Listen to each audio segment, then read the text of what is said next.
show is here. Yo, our mission is clear. It's time to change healthcare. Have no fear. Today is the day. This is the hour. Together, you know we've got the power. Drop the silos. We're all the same team. Experience, business, tech, and marketing. How can anyone be satisfied with the way things have always been? Yeah, we've tried. So join us now. Join the revolution. Consumer first health is the evolution. Status quo, more like status no. Yeah, this is the healthcare rap. Yo, come on, let's go. New choices, new platforms, new care models. In the healthcare of tomorrow, consumers win. But who will design it? What will it look like? And how long will it take? We're here to answer those questions with some provocative thinking about how to create the healthcare that people actually want. Ready to roll up your sleeves, look at the world a little differently, and explore the frontiers of consumer health together? Join us. This is the Healthcare Wrap.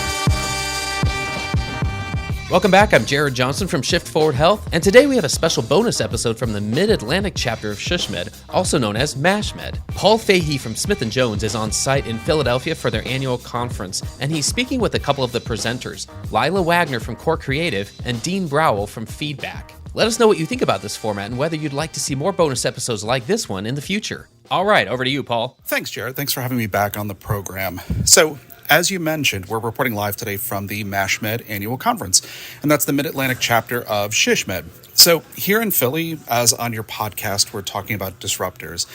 And here in Philly, as here on this podcast, I have an opportunity to introduce two of the presenters today. Lila Wagner from Core Health and Dean Browell from Feedback.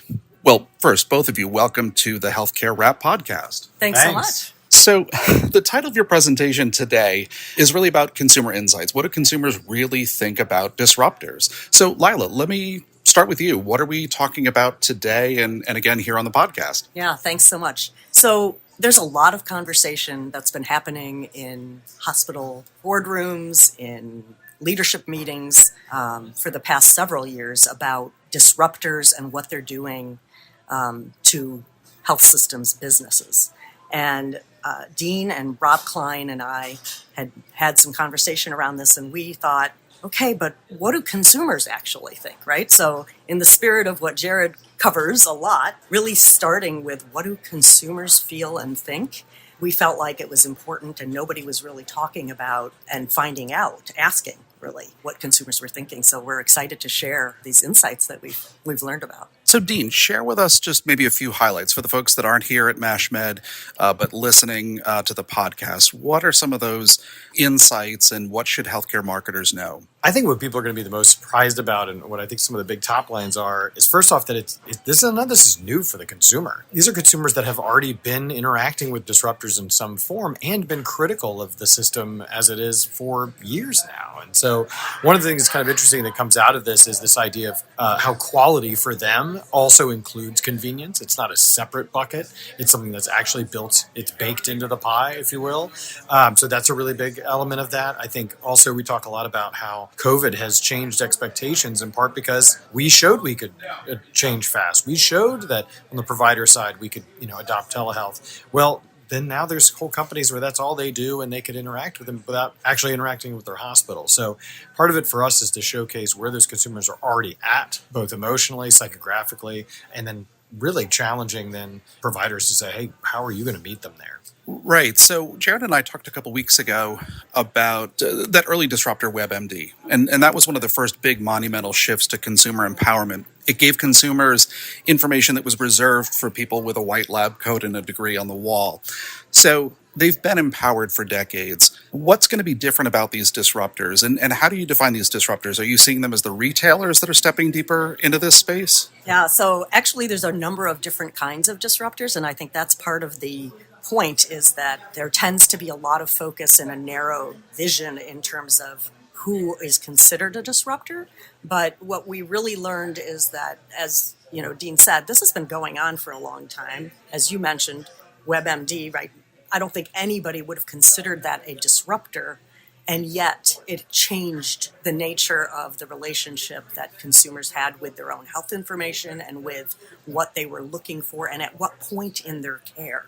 And that's really an interesting aspect of this. But, everything from payers, payviders, right? We look at the Optums of the world, the United Healthcares of the world, who are employing physician panels now and delivering primary care directly to the retailers, to the tech companies.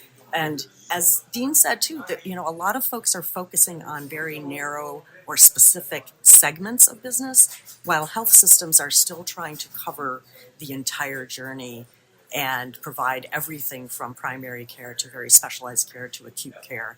And we see different kinds of disruptors at different points in those journeys. Yeah. Dean, anything you want to add to that? I would just say what we end up presenting in this is two different studies. One is a Rob Klein survey that he did, and then we did a digital ethnography study on the feedback side. What's really incredible about that is you really get to see the prompted and unprompted answers from consumers today. And to even hear stories like, we have one story in there of someone who's got a UTI and says, my doc said he could get me in a week. And to say, well, why would I wait a week with a UTI, when I could go to CVS right now, get seen, get my meds, get a bottle of wine at the same time? But the point being is this idea of the business as usual it's gone. It's gone. It's been gone for a while with the consumer. Thanks. And a busy, bustling conference with a lot of background noise. So I hope that was clear for Jared and our listeners. And thanks for reminding me that you live in a state where CVS also provides alcohol. I'm from New York. So, well, Lila, Dean, thank you both for joining us here. Thank you for joining us in MASHMED. We look forward to hearing more about this. So Jared, back to you in the studio. Thanks for tuning in. If you like what you heard, please spread the word. Tell your colleagues to tune in for all the awesomeness, then leave a review on Apple, Spotify, or wherever you listen. This show is produced by Shift Forward Health, the channel for changemakers. Subscribe to Shift Forward Health on your favorite podcast app, and you'll be subscribed to our entire library of shows. See our full lineup at shiftforwardhealth.com. One subscription, all the podcasts you need, and it's all for free. And remember, we might have a lot of work to do in healthcare, but we'll get there faster together. Thanks again.